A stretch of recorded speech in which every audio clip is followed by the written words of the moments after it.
Hello, everybody. My name is Avrohom, and you're listening to Find Your Flourish.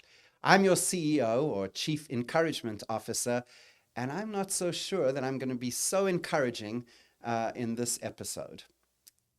There's a keynote speech that I deliver, and it's called Reimagining Humanity. And it's about the impact that AI is having and will have in the near future on all of us, and specifically on those who are in the workforce. So let me start off with something a little bit frightening, but don't worry, I hope I can turn it around and turn it into something more positive before the end of this episode. But let's start with some stark realities. The first reality that I'll share with you is that within the United States of America, 5 million people earn their livelihood, earn their paycheck through driving a vehicle. That could be a truck, that could be an Uber, but there are 5 million Americans today who are earning their livelihood through driving a vehicle. Now, as self-driving vehicles become more and more ubiquitous, I was recently in LA for a speaking gig, and I went on a Waymo, and it was my first experience with Waymo. Waymo is Google's self-driving car, so it uses AI to drive the car. You order it like an Uber, and it comes, but there's no driver. You see the driver, you get into the back, you see the steering wheel turning, you see the indicator, it indicates, it pulls off, it merges into traffic, it stops at red lights. It's quite a thrill. At first, it's a little bit frightening, but after a while, you're like, this is unbelievable. It is a thrill to go into a Waymo in a self-driving taxi is just something marvelous. The technology, the technological accomplishments, the amount of Waymo rides that have happened. And of course, a Waymo driver, the AI that's driving the Waymo, is today already, and it's only getting better, but today it is more safe than a human driver. So it doesn't need to sleep. It can work 24/7. It doesn't belong to a union. It doesn't have an argument with its wife the night before, and it doesn't crash. So your insurance premiums are going to go down because it's going to drive safer, etc. So those 5 million people who are today earning a paycheck because they are driving a car, they are not going to have that possibility in the next several years. Next 5 to 10 years, that is going to go away. That whole industry is going to go away. Another industry that's going to disappear is anesthesiologists and people who anesthetize patients when in operations have to constantly monitor the patient's vital signs in order to make slight adjustments to the chemicals that they are pumping into the patient to keep the patient under anesthetic. So those people are very high earners. They're high 7-figure earners. And today already, the AI could do a better job at responding to the vital signs of the patient and making those minute changes to the anesthetic. It could do a better job today than a human can do. So why would you pay hundreds of thousands of dollars a year for a human being when you can get a superior result using AI? And that's just 2 industries. I'll throw one more in for good, just to really scare you. I'm involved with a startup, which is a startup that provides AI for legal companies, for lawyers. And already it can analyze a document much faster than a human being can.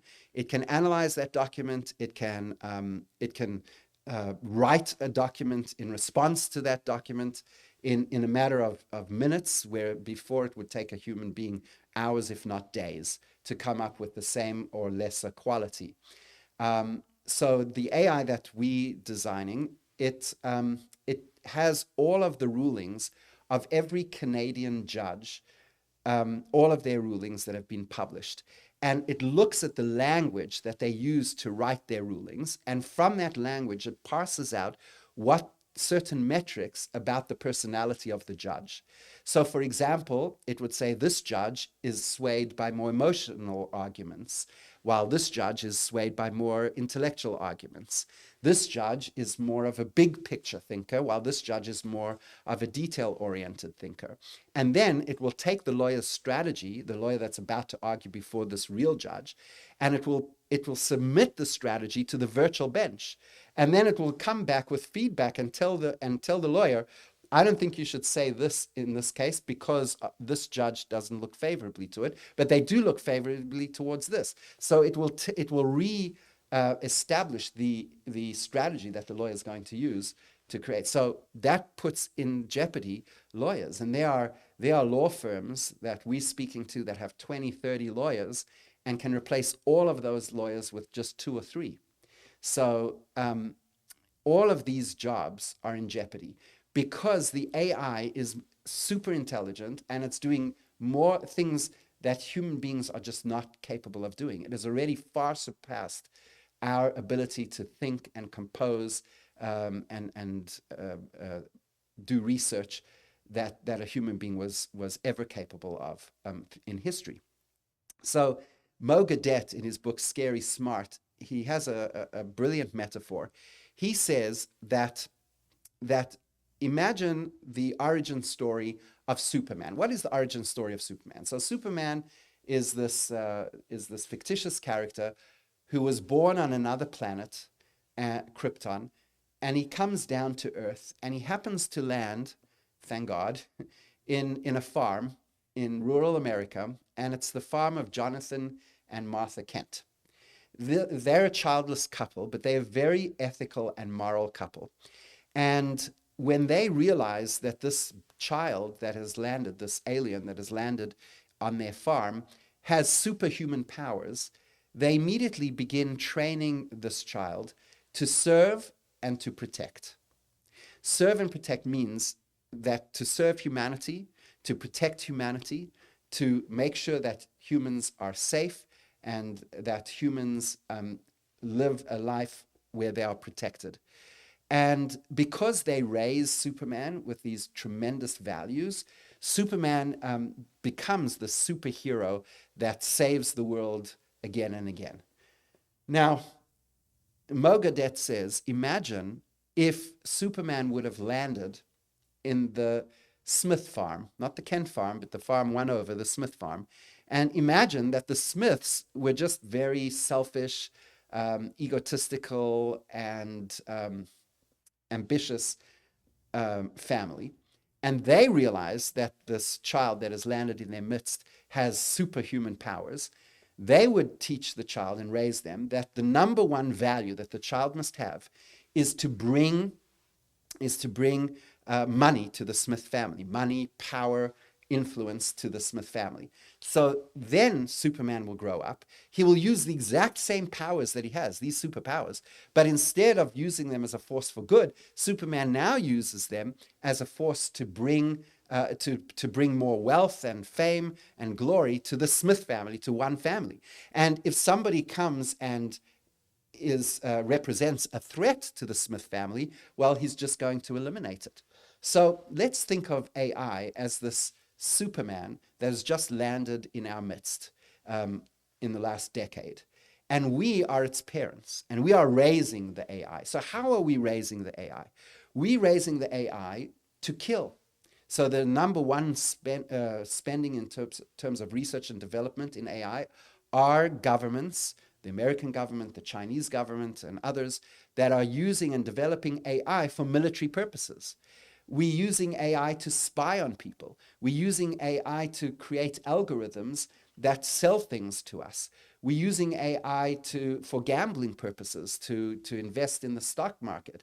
So these usages of AI is raising the superhero with not the best set of values and ethics.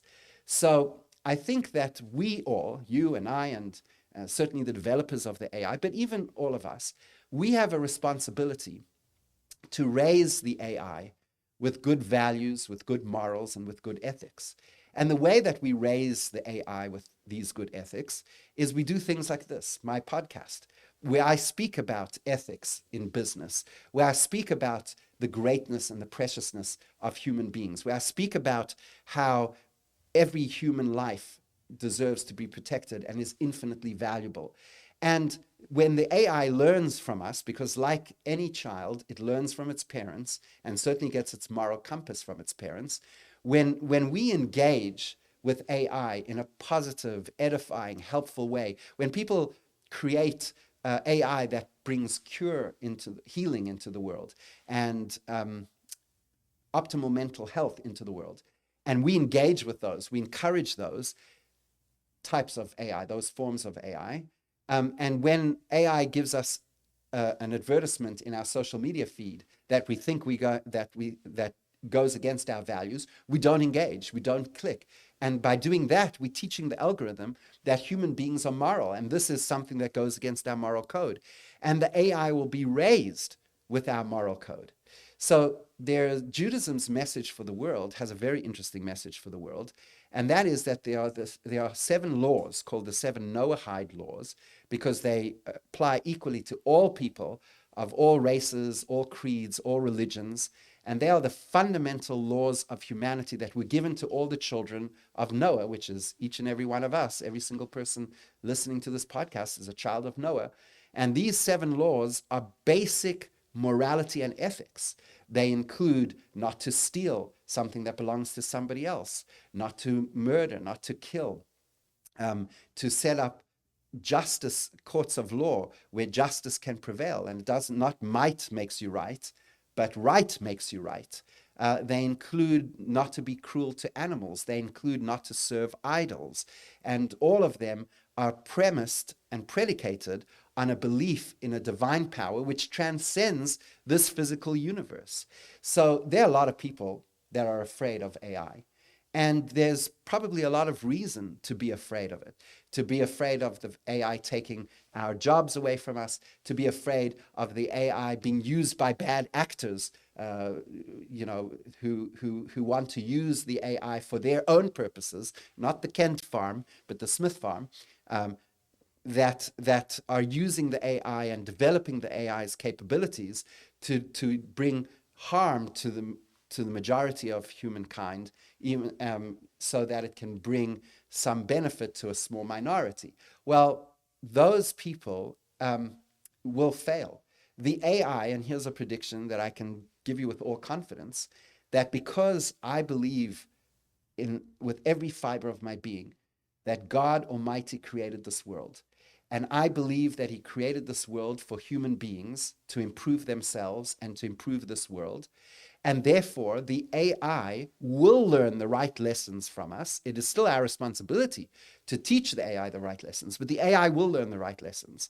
And when the AI learns the right lessons, it will bring in a world where we can all flourish.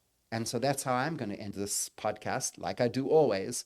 And that is, I hope and pray, together with our AI children, that we find our collective flourish.